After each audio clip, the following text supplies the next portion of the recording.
महाकुंभ 2025 में पूरे देश से लोग पहुंच रहे हैं। बॉलीवुड स्टार्स भी महाकुंभ जा रहे हैं। अब सोमवार को कैटरीना कैफ अपनी सास वीना कौशल के साथ महाकुंभ पहुंची। यहाँ कैटरीना कैफ भक्ति में लीन नजर आई। इस दौरान रवीना टंडन और उनकी बेटी राशा थडानी भी नजर आई। एक्टर अभिषेक बनर्जी ने भी उन्हें ज्वाइन किया। सभी ने मिलकर गंगा आरती की और भजन भी गाए। इस दौरान कैटरीना कैफ येलो कलर के सूट में नजर आई। उन्होंने सिर पर चुन्नी ओढ़ी हुई थी और माथे पर तिलक लगाया था। वहीं रवीना और राशा को भी येलो कलर के सूट में देखा गया। सभी ने महाकुंभ में भजन गाए। सभी लोग जमीन पर बैठे हुए माँ गंगा के भजन गाते नजर आए। बता दें कि कैटरीना कैफ ने पूज्य स्वामी चिदानंद सरस्वती से मुलाकात की और उनका आशीर्वाद लिया। इसके बाद उन्होंने संगम में डुबकी लगाई। कैटरीना के महाकुंभ से फोटोज और वीडियोज वायरल है। बता दें कि कई स्टार्स महाकुंभ जा चुके हैं। अक्षय कुमार, विक्की कौशल, अंबानी फैमिली, हेमा मालिनी जैसे स्टार संगम में डुबकी लगा चुके हैं। देखिए जी, मेरे लिए तो जहाँ पूज्य स्वामी जी हैं और जहाँ साध्वी जी हैं वो मेरा घर है। तो जहाँ ये डेरा बसा लेते हैं हम वहीं पहुँच जाते हैं। और महाकुंभ तो महादेव ने बुलाया ही था।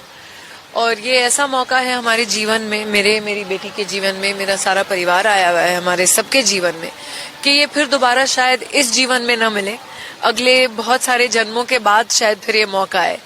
तो क्यों ये मौका जाने दे हाथ से। तो इसलिए हम जब यहाँ हैं और हमारे पूज्य स्वामी जी जो हमारे पिता समान हैं और जो साध्वी जी हैं मेरी मित्र हैं और मेरी गाइड हैं, उनके कहने से कि बस तुम आ जाओ, महादेव बुला रहे हैं, आ जाओ। तो यही हुआ। मैंने कहा मैं बस आ रही हूँ और हो गया। महादेव ने रास्ते खोल दिए और हम आ गए।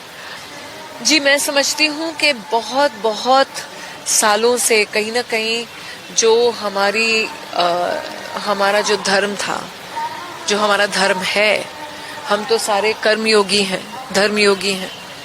जो हमारा सनातन धर्म है वो कहीं ना कहीं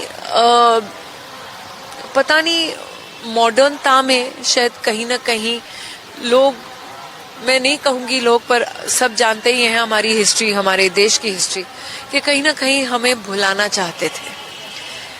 लेकिन जो इतने सदियों से हमारा सनातन धर्म चलता आ रहा है, कोई ऐसी मजबूत फोर्स या पावर ऐसी पैदा नहीं हुई जो हमारे इस धर्म को हम सबके जहन से धुला सके। और मैं वही मानती हूँ कि ये जो अब हमारी युवा पीढ़ी में ये जो एक जिसे रेनेसांस बोलते हैं, एक जो रीबर्थ हमारे धर्म का हो रहा है, वो तो होना ही था। कहा गया है कि युग युग कभी ना कभी आएगा और फिर वापस एक ही साइकिल में वापस ही आएगा। तो वो तो कहीं जाने वाला है नहीं। लेकिन हाँ, अब ये है कि जो जागृता है, जो हमारे धर्म की जागृता है लोगों में, वो अब हम सब अपनी दूसरी पीढ़ियों को देने लगे हैं। और वो एक बहुत अपने आप में ही बहुत बड़ी बात है। सब कुछ एक्साइट कर रही हैं, ये तो जा रही हैं, अभी स्नान कर रहे हैं, कल सुबह भी स्नान करेंगी। तो बस इधर होना, इस पावन धरती पर होना, उससे बड़ी बात और एक्साइटमेंट है ही क्या। यहाँ आके ही एक ऐसे ओवरवेलमिंग सी फीलिंग आ जाती है कि आप उसे सोच नहीं सकते कि आप यहाँ हम सबके बीच में हैं। अच्छा जी, नमस्कार, थैंक यू जी, थैंक यू।